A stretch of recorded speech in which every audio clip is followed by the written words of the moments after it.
ვა სოფელო რაშიდან ხარ რას გვაბრუნებ რა ზნე გვჭირსა სად წაიყვან სადაურსა სად აღუფხრი სადით ძირსა რას გვეუბნება ამით დიდი შოთა სუფლიორი რომ აწიოთ რუსთაველი შოთა რუსთაველი ვა რაშიდან ხარ სოფელო სად წაიყვან სადაურსაო ანუ სოფელში წასვლა მე-12 საუკუნეშიც ტრენდული ყოფილა როგორც იტყვიან ყველაფერი ახალი კარგად დავიწყებული სუფლიორი ძველია დღეს ჩვენთან სტუმრად არიან გოგონები რომლებმაც გააუქმეს ათასობით გამომწერიანი ინსტაგრამი ტიკტოკი ყველა სიკეთე ამა ქვეყნისა აღიფხრეს ძირი თბილისიდან და სოფელში წავიდნენ საცხოვრებლად მობრძანდით გოგონებო როგორც სოფელში ამბობენ ხოლმე სტუმარი ღვთისა მობრძანდით გამარჯობა გამარჯობა გამარჯობა დაბრძანდით ფეხი ჩემი კვალი ანგელოზისა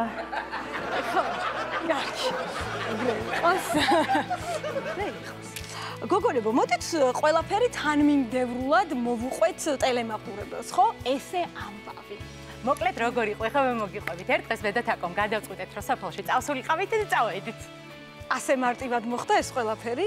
ვაიმე, სანამ სოფელში წავიდოდით, ძალიან მარტივად იყო ყველაფერი, მაგრამ მე გზაში რაღაცნაირად ამ გზაზეც ვერ გავარკვიეთ, ვერაფერი გზაც გაიწელა და აი ის როა, იმას რა ქვია, აი თივა რო ადევს ემოდან ქვემოთ ბორბლები რო აქვს. ვირს რო აქვს მიბმული. აი მაგას გავყევით. მაგას გავყევით კი.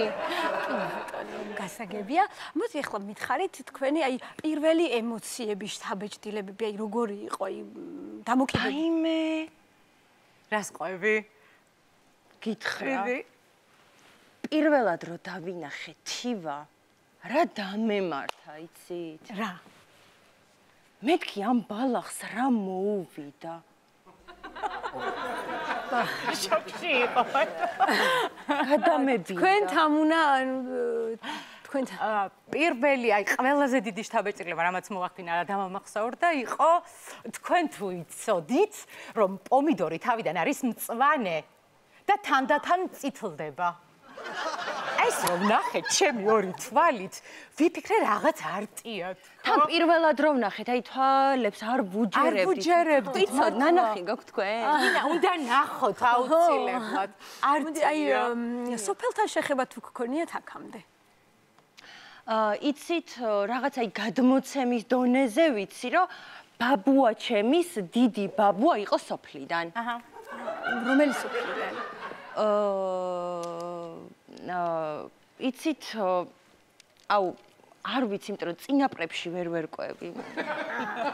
ხო, წინაპრებში ვერცერთი ვერ ვერკვევით, მაგრამ სოფელი მოგწონს ორივეს მართლა ძალიან. ხო, და აი რა მოგწონთ ყველაზე მეტად? აუ, ყველაზე მეტად იცი რა მომწონს? დილით რომ მაღვიძებს მამლის კივილი. კივილი თუ ყივილი? არა, ეგ ვიცი რომ ზოგადად მამლები ყივიან, მაგრამ ჩვენი მამალი იმინა გიჟია და კივის ოფიციალური გიჟი. აი, საყვარელი. მართლა კივის უნდა მოგესვენინო. კი. აი, იცით რა მაინტერესებს? აი, რა ისწავლეთ სოფელში ისეთი, რაც აქამდე არ იცო? აუ, ის თქვი. აუ, ვიწყი ხო? თქვი. და შენის მოაყოლე. მიდი. სოფელში ვისწავლეს სტვენა. აუ, და ჩვენ გვყავს ინდაურები და აი გართობა რომ მოგვინდება ხოლმე ეს უსტვენს ისინი გამორბიან და ლუღლუღებენ.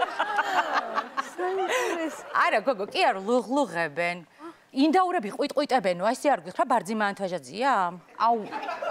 არა, გოგო, ყვითყვითებენ, არა ლუღ. იხვები ლუღლუღებენ, იხვებენ, ხო და ეს ინდაურები ყვითყვითებენ. აი ესე გითხრა ბარძიმა ანთაჟაძია. ძალიან კარგი. ეხა აი ამ თემას რომ არ შევეხო, არ შეიძლება. აი ბიჭები სოფელში. აუ, არის თემა. აუ, ერთი ბიჭი, მეზობლის ბიჭი ალიკია. გადამეკიდა ძალიან. აი ესე იგი მოსვენებას არ მაძლევდა და სულ ყველგან დამყვებოდა რა. როგორი რომანტიკულია. ალბათ სოფელში აი ყვავილების თაიგული, მინდვრის ყვავილებისგან გაკეთებული ჩახლარ თუ ჩაკარაბაკებული. არა. ეს ესე იგი რო ჩავედი სოფელში თან წავიყვანე ჩემი $3000 პომერანიული შპიცი, ჩემი რა, პატარა. და ეს ალიკია დამსდევდა, რომ კუდი მოვაჭროთ გავდებაო. სადისტი. ხო. და აი ძაღლის გარდა აი რომელი შინაური ცხოველი? ვაიმე. აუ ჩვენ ყავს ძროხა. აუ იცით რა საყვარელია, გოგო? ხო. არა, გოგო კი არა, უკვე ქალია. უკვე ქალია, ხო? ქალია, ტერეზა დავარქვით. ვაიმე, იცი რა ჭკვიანია. თავიდან ჩვენ სოფლის გზები რო არ ვიცოდით, საბალახოთ რომ მიყავდა ტერეზა, ესე რომ მიდიოდა, ნიშნებს ტოვებდა. რომ მე უკან გზა გამოგვეგნა მარტივად. დიახ, ტერეზაზე მინდოდა რომ მეკითხა, აი ქალიაო რომ თქვით, ხო. ქალი ეხლა არის, თორე თავიდან რომ მოვიყვანეთ გოგო იყო. ხო და გოგო იყო თავიდან რომ მოვიყვანეთ და ბარძიმან თვაჟაძია მე მოიყვანა ძროხა, ოღონდ ბიჭი ძროხა. ხო. და მე რაღაცა ეხა ყველაფერს ნუ მოყვები. არა, გოგო დეტალებს არ ყვევი. მოყევით მაყურებელსაც აინტერესებს. თქვენ თუ იცით რა ქვია ძროხების პირველ ღამეს? აბა თუ იცით? არა. შეჯვარება. ჩვენც არ ვიცოდით. ხო. ამოჭერით მე. ხო, რაღაცა ცოტა ვხერ. ხო. დიახ, და ჩვენ ყავს გვეყოლა ხბო პატარა. და ბოჩო დავარქვით, იმიტომ რომ ბოჩოლასავით ლამაზი და დიდი თვალები აქვს. თქვენ რძეც გექნებათ, ხო? კი, რძეც გვაქვს და მე ვისწავლე მოწველა. თავიდან პრობლემა იყო, რომ ეს მოწვევის დროს ძროხა კუც მირტყამდა სახეში. გამწარებული ყავდა. ხო და მე ვიფიქრე ალიკიას ხო არ ვკითხო რა ვქნა თქო. ეს კუდი რომ უნდა მოეჭრა ძაღლი. ხო, აი მაგალიკიას, მაგრამ $3000 ძაღლისთვის. ხო, მაგრამ მე ბარძიმან თვაჟაძიამ გითხრა, რომ მოწვევის დროს კუდი მიაბით ფეხსეო. ხო, აუ თავიდან ძალიან გვიძალიანდებოდა ეს ძროხა რა. ხო, მაგრამ მე უკანა ფეხს ეცადეთ, მიბა და დაწყნარდა. და მე ვიცი რომ თქვენ ყველსაც ამზადებთ, ხო, მამბრძისგან? არა, მაგას ყველს ამზადებთ, არ არის სწორი გამოთქმა. არიცი თქვენ რა ქვია? ჩვენ სოფელში ვამბობთ ყველის ამოყვანას, ანუ ყველი ამოიყვანა მან. აი ესე ვამბობთ. სწორი ფორმა. აი ეს არის სწორი.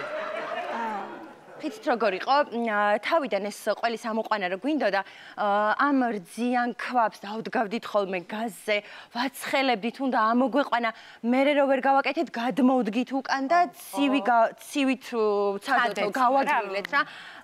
მაგრამ მაინც რა მოვიყვანეთ. ვერ მოვიყვანეთ, ხო, იმიტომ რომ ეთყობა ყველი რომ ამოიყვანო, ამისთვის საჭიროა რომ იქ იყო დაბადებული. აი ხომ გაგიგიათ, სადაც წახვალ, იქაური ქუდი უნდა დაიხურო. ხო, ეს არის ყველზე პირდაპირ. თვითონ ყველზე ანარჩული. ვიცით, აი ეხლა გამახსენდა მეც რაღაცა სუფლიორი დიდი შოთა ამბობდა გველსა ხრელით ამოიყვანს ენა ტკბილად მოუბარი და ყველსაც ხომ არ ამოიყვანს ესე. ხო, კი. კარგი. ამით ჩვენი გადაცემა დამთავრებულია. მადლობა გოგონებს, ალბათ ეჩქარებათ სოფელში იმდენი საქმეა და რატო დავამთავრეთ? აუ, რო გავაგრძელოთ რა, ვაგადა წასვლა. ხო, ბევრი საქმე. არ გვინდა იგრა. აღარ გვინდა. ავიღალეთ იქ რა, გავაგრძელოთ.